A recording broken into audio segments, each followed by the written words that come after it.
चलिए आज हम लोग शुरुआत करते हैं ऑनलाइन रिटर्न फाइलिंग का। और उसमें भी आज हम ITR1 पहले भरना सीखेंगे। अभी तक ITR1 का ऑनलाइन वर्जन आ चुका है।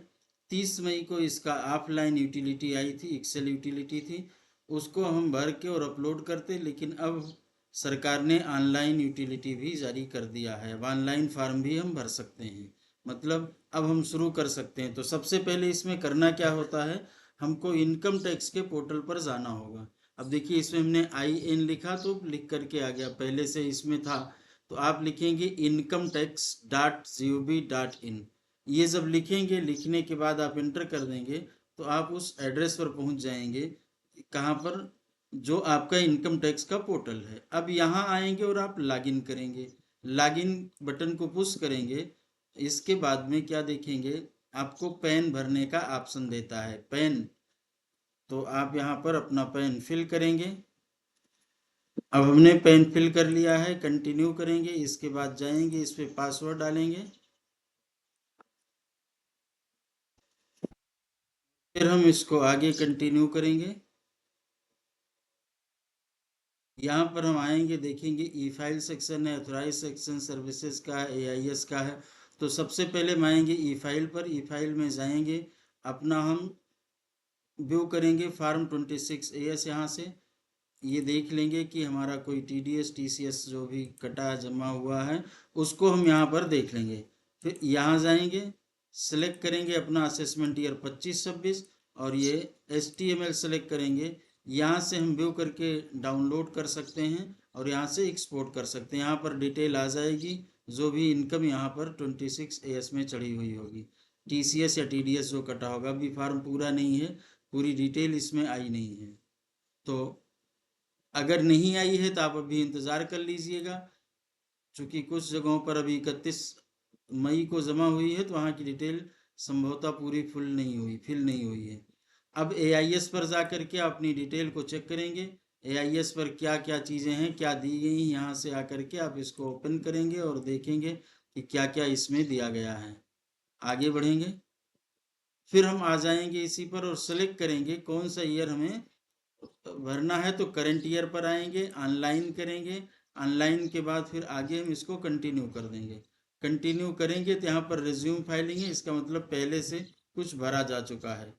तो अब हम स्टार्ट न्यू करते हैं, जिससे कि हमें पूरी बात सीखने को मिले। तो हम स्टार्ट न्यू करेंगे, इंडिविजुअल पर आएंगे। अब कोई व्यक्ति है, जैसे हम किसी व्यक्ति का अगर भर रहे हैं, जैसे हम और आप, कोई व्यक्ति, कोई पर्सन, तो आगे फिर हम आगे इसको कंटिन्यू करेंगे। अब हाँ, इनकम टैक्स में पर्सन का मतलब अलग होता है, 7 तरीके के होते हैं। यहाँ इंडिविजुअल मतलब ह्यूमन बींग से है। फिर ITR1 सेलेक्ट करेंगे, चूंकि अभी हम ITR1 फिल करना सीख रहे हैं। इसके बाद हम यहाँ पर आएंगे, income tax return. You need to choose an ITR form to proceed. I know ITR file ITR1। अब कौन व्यक्ति है जो ITR1 फाइल करेगा, ये देखना है। तो सबसे पहले इस पे लिखा फॉर इंडिविजुअल, ये ध्यान देना है, गलत मत भर देना, नहीं तो डिफेक्टिव हो जाएगी और आपको नोटिस आएगी। If individual being resident other than ordinary resident, resident होना चाहिए, ठीक है। हैविंग टोटल इनकम, जिसकी की टोटल इनकम 50 लाख के ऊपर ना हो, लिखा up to 50 lakhs. Having income from salary, और उसकी इनकम सैलरी से हो। वन हाउस प्रॉपर्टी की इनकम हो सकती है। अदर सोर्स की इनकम, इंटरेस्ट एक्सेट्रा हो सकती है। लॉन्ग टर्म कैपिटल गेन जो कि 112A का हो, और ये अप टू 1.25 लैक्स तक ही होना चाहिए। क्या समझा आपने? अगर 1,25,000 तक कैपिटल गेन है, जो कि 1112A के अंतर्गत आता है, तो इस रिटर्न को भरेंगे। इसके ऊपर है तो नहीं फिल करेंगे। इसके बाद एग्रीकल्चरल इनकम अप टू 5,000 है तो ये भरेंगे, नहीं तो फिर हम दूसरे फार्म पे जाएंगे। कौन नहीं भर सकता है? जो किसी कंपनी का डायरेक्टर है, जिसने कि अनलिस्टेड इक्विटी शेयर्स में इन्वेस्ट किया है। Where TDS has been deducted, अगर 194N मतलब टैक्स कैश डिपॉजिटेड पर कोई TDS आपका कटा हुआ है, तो ये लोग आप इन लोगों को मना किया गया है। ये ऊपर वाले लोग रिटर्न भरेंगे, ये वाले लोग रिटर्न नहीं भरेंगे। तो आपको ये ध्यान देना है कि आपको अगर इसमें आते हैं तो ITR फाइल करना है। आगे बढ़ते हैं, प्रोसीड या ओके करते हैं। Let's start. अब हम पूछते हैं इनकम हमें क्यों भरना है। Are you filing income tax, any income tax return for any of the following reasons? Number 1, taxable income is more than the basic exemption limit। क्या आपकी बेसिक एग्जेम्पशन लिमिट से ऊपर टैक्सेबल इनकम है? तो ध्यान देना, कुछ लोग इसको गलत समझते हैं कि 5 लाख तक टैक्स नहीं देना है तो रिटर्न नहीं भरना। जी नहीं, basic exemption limit is 3 lakh या 7 लाख तक नहीं देना तो रिटर्न नहीं भरना। ये गलत अवधारणा मत पालिए, नोटिसें आती हैं लोगों को कभी कभी। तो taxable income is more than basic limit, जब आपकी टैक्सेबल इनकम 3 लाख से ज्यादा होती है तो फिर आपको ये रिटर्न भरना ही होगा। या अगर इसमें नहीं आते हैं, filing return of income due to fulfilling any one of more below mentioned condition as per proviso. ये प्रोवाइजो क्या है? ये जो प्रोवाइजो 7th प्रोवाइजो 139, किसमें कहा गया है कि अगर आपने करंट अकाउंट में 1 करोड़ से अधिक financial year during the previous year, previous year मतलब हुआ 1 अप्रैल 24 से लेकर के और 31 मार्च 25 तक, जिस ईयर की हम बात कर रहे हैं। इनकम एक्सपेंडिचर, ये वाले लोगों को रिटर्न भरनी है चाहे 3 लाख से ऊपर कमाए हो या ना कमाए हो।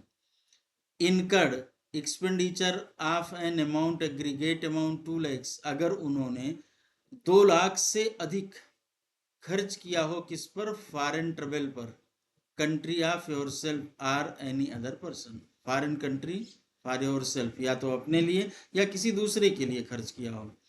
या 1 लाख रुपए का आपने बिजली का कंजम्पशन किया है पिछले साल में।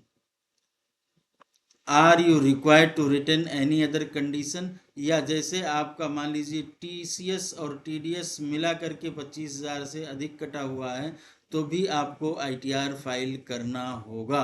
ये बात इसमें लिखी गई।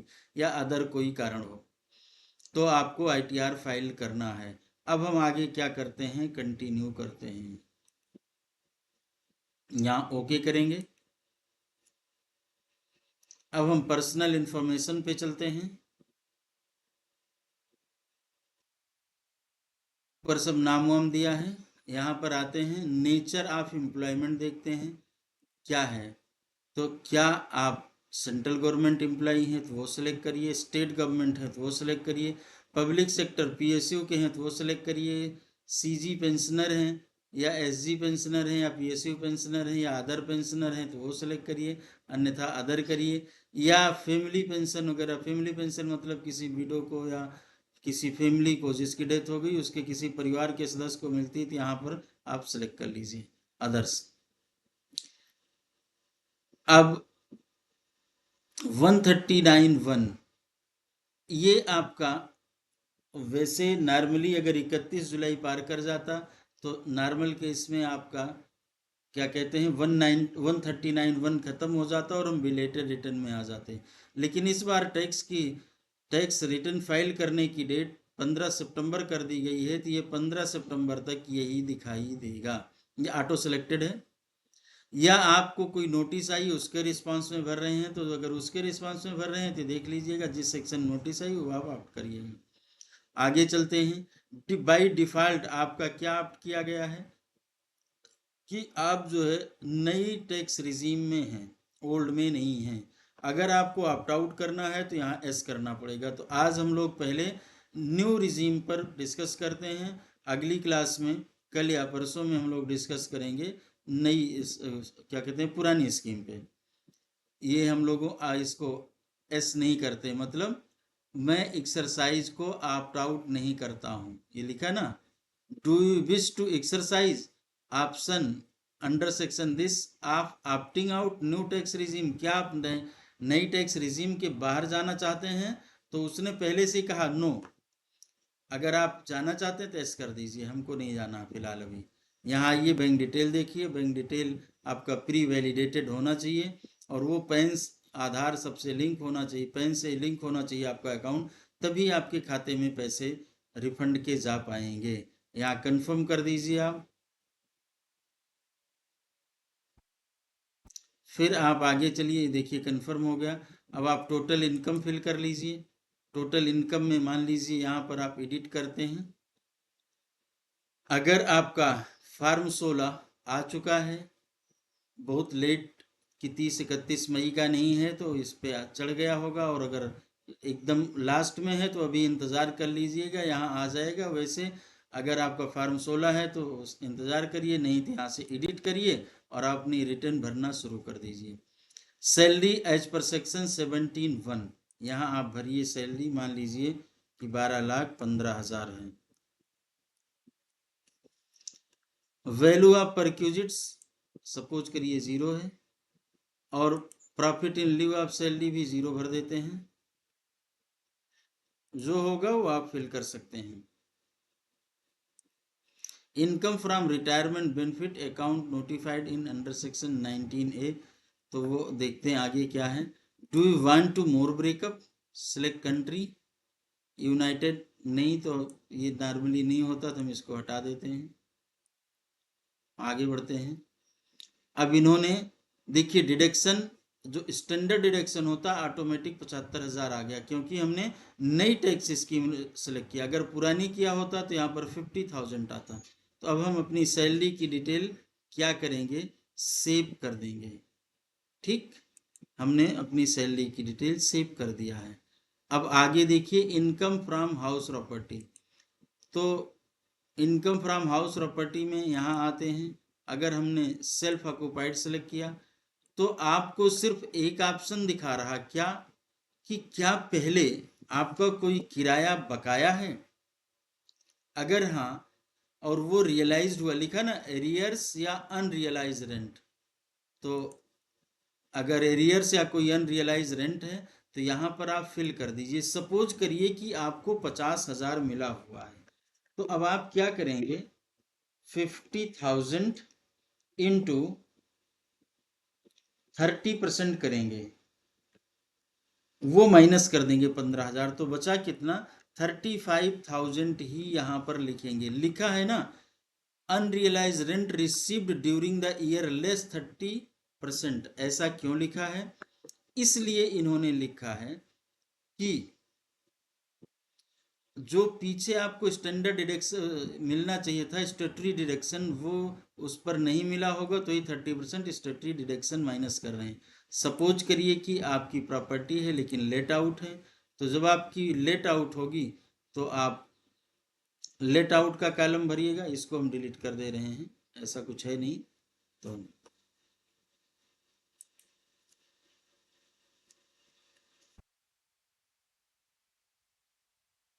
जो भी होगा उसमें से वो आप फिल कर सकते हैं। अब अगर आप मान लीजिए भर देते हैं इसमें gross rent received lettable during the year, तो आपने इसमें सपोज करिए 2 लाख भरा। टैक्स पेड लोकल अथॉरिटीज, जो म्यूनिसिपल टैक्स पे किया जाता, मान लीजिए इस साल कुछ नहीं पेमेंट किया। अब आप देखिए 30% यहाँ से ऑटोमेटिक माइनस हो गया, 1,40,000 बचा। इसको आप सेव कर दीजिए। अब जब आपने सेव कर दिया, यहाँ पर एक अगला कॉलम आएगा interest on borrowed capital.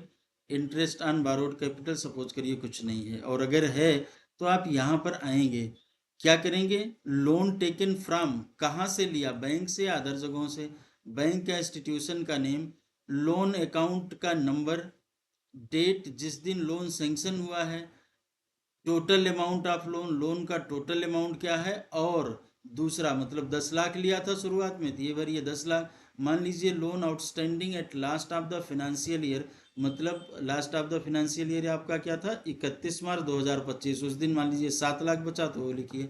Interest on borrowed capital यहाँ लिख दीजिए। हम बैक करते हैं, ऐसा कोई सूचना इनको नहीं भरना। आगे बढ़ते हैं, इनकम फ्रॉम अदर सोर्सेस ये देख लेते हैं।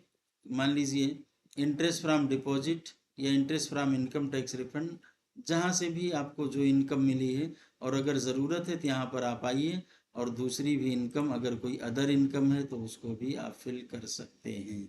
या नहीं, ये देखिए आपको दिया गया है। कौन सी income? Family pension, dividend, interest accrued on contribution, interest accrued on contribution to provident fund, interest accrued to contribution on provident fund, ये सभी इनकम दी गई हैं। या इनकम फ्रॉम रिटायरमेंट बेनिफिट, जो आपकी रिटायरमेंट बेनिफिट की कोई इनकम आई है वो अगर है तो फिल करिए, नहीं है तो फिर आगे बढ़ते हैं। ये तो रिटायरमेंट हुए तो उनकी होगी रिटायरमेंट बेनिफिट। इस तरीके से अब आगे बढ़ते हम लोग। Exempt income for reporting purpose, कुछ इनकम ऐसी जो कि आपको सिर्फ रिपोर्ट के लिए इसमें लिखना है, सिर्फ नहीं। जैसे एग्रीकल्चरल इनकम 5,000 तक है तो 5,000 आप लिख दीजिए, उससे ऊपर है तो आप यहाँ नहीं फिल करेंगे, फिर दूसरा फॉर्म भरेंगे। हमने इसको सेव कर दिया। ये डेटा एज्यूम किया गया है। यहाँ पर लॉन्ग टर्म कैपिटल गेन है, अगर मान लीजिए टोटल सेल कंसीडरेशन आपकी है 2 लाख रुपए, और यहाँ पर आपने मान लीजिए भर दिया। पहले देखते हैं, यहाँ पर सपोज करिए 50,000 आपने फिल किया। अब ये 1,50,000 ले रहा, क्या ले रहा? Long term capital gain. और हम इसको कंफर्म करते हैं। देखिए इसने कहा in ITR 1 the maximum gain as per this can INR 125। इसको आप ओके करिए और यहाँ पर आइए। देखिए ये आप जब ITR भरने की शुरुआत किए थे तो वहीं पर कहा था 1,25,000 होना चाहिए, आप यहाँ जबरदस्ती भर रहे हैं। तो अगर ये ऐसा है तो ये फॉर्म नहीं भरा जाएगा। सपोज करिए कि इसकी इनकम कुछ ज़्यादा थी, ज़्यादा का मतलब सॉरी इनकम कम थी, इसकी परचेज प्राइस थोड़ा ज़्यादा थी। कितनी थी? हम मान लेते हैं कि 1,00,000 रुपए थी।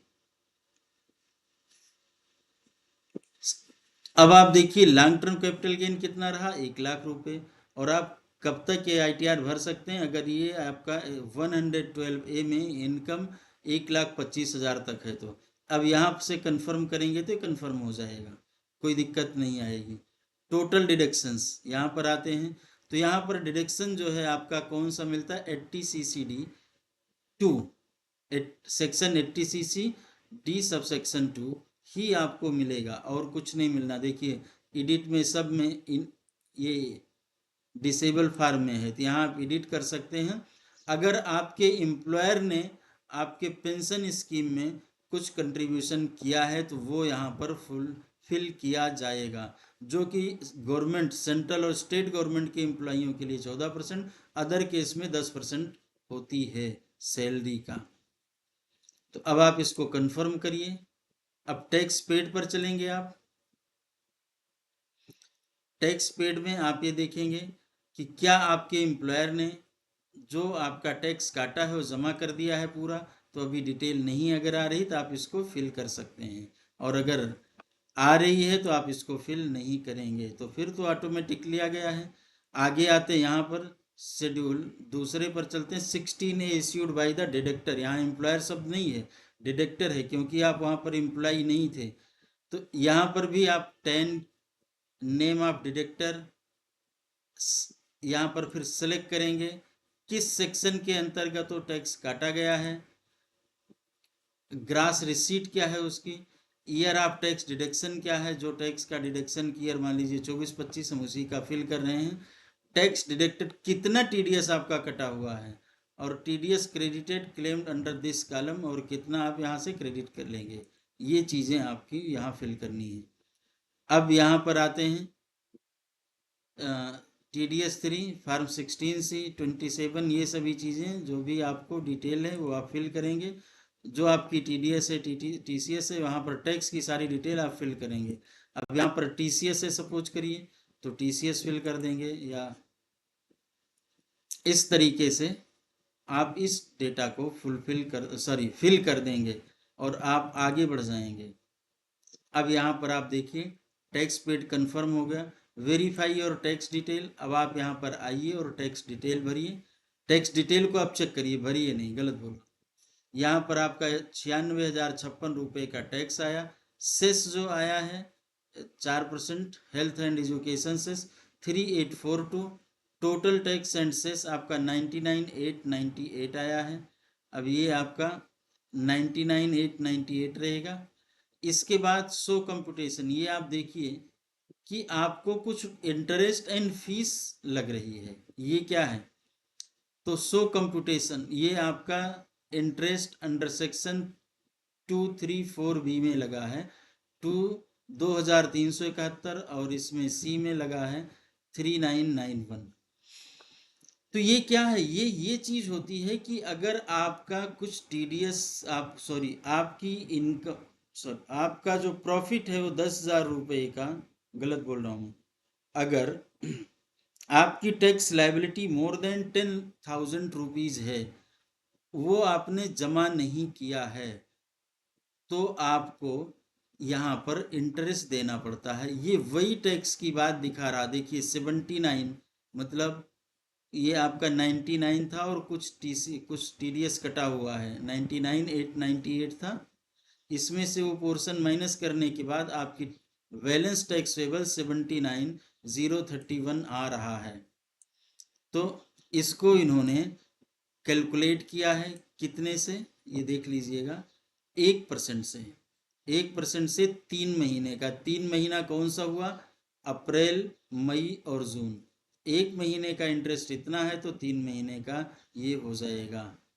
अगर आप 79,031 इंटू 1% करेंगे तो ये वैल्यू आएगी, ये 1 महीने की हुई, और 3 महीने से इसको इंटू कर देंगे तो ये वैल्यू आ जाएगी निकल करके। आगे आप इस पर आते हैं, यहाँ चेक करेंगे तो आप देखेंगे, आप जो एडवांस टैक्स जमा करना होता, पहला 15 जून को, दूसरा 15 सितंबर को, तीसरा दिसंबर को 15, और चौथा 15 मार्च को डिपॉजिट करना होता है।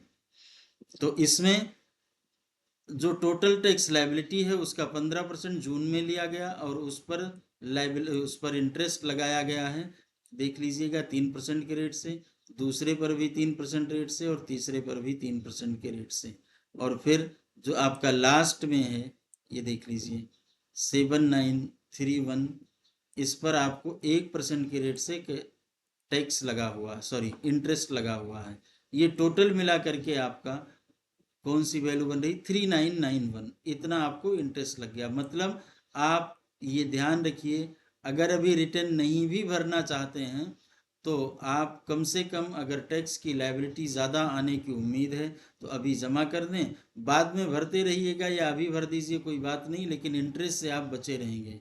तो अब हम लोग आगे बढ़ते हैं, यहाँ देखते हैं बैलेंस टैक्स, ये 99, इसके बाद total interest and fees payable 6362, और ये आपका टोटल आ गया, total tax and fee and interest 1,06,260। इस फिगर को आप कंफर्म करेंगे, और यहाँ से अब आप देखिए प्रोसीड टू वेरिफिकेशन पे आप इसको क्लिक करेंगे, और फिर अपनी रिटर्न को फाइल कर देंगे। अब हम इसको आगे अभी नहीं बढ़ाएंगे, चूँकि अभी ये वाली रिटर्न हमको फाइल नहीं करना है, तो हमने आपके लिए एक डमी डेटा बना करके आपको सिखाया है। तो प्रोसीड टू वेरिफिकेशन पे अभी हम नहीं जा रहे हैं, इसको आप करेंगे फिर आगे फाइल कर देंगे। अगली हम कोई क्लास जब डालेंगे तो ये कोई किसी की कंप्लीट रिटर्न फाइल करते हुए डाल दें। कंप्लीट तो ये भी है, बस अंत में आपने इसको सबमिट नहीं किया है बस। तो ये प्रोसीड टू वेरिफिकेशन पे मान लीजिए हमने क्लिक कर दिया, चलिए कर ही दिया। अब यहाँ पर आ गया you need to make a payment of 85,390। अब आप यहाँ पर और आगे जाएंगे, पे नाउ पर क्लिक करेंगे और अपना टैक्स जमा करके इसको फिर जमा कर देंगे। और हम लोग अगली क्लास में फिर मिलते हैं ओल्ड रिजीम के साथ में। और अब तभी तक के लिए आपको धन्यवाद। अगर आपको ये समझ में आया है, आपके लिए यूजफुल है, तो इसको कृपया खुद भी आप देखिए और लोगों को शेयर भी कर दीजिए, ताकि लोग जो है इसका लाभ उठा सकें। अधिक से अधिक लोगों को शेयर करिए, और फिर मिलते हैं अगली क्लास में अगले दिन एक नए टॉपिक के साथ में। नया टॉपिक होगा हमारा टैक्स का ओल्ड रिजीम, और ओल्ड रिजीम में थोड़ा इससे ज़्यादा भी है। तो तब तक के लिए आपसे विदा लेते हैं। धन्यवाद, और स्वस्थ रहिए, मस्त रहिए, यही आपके साथ शुभकामनाएं।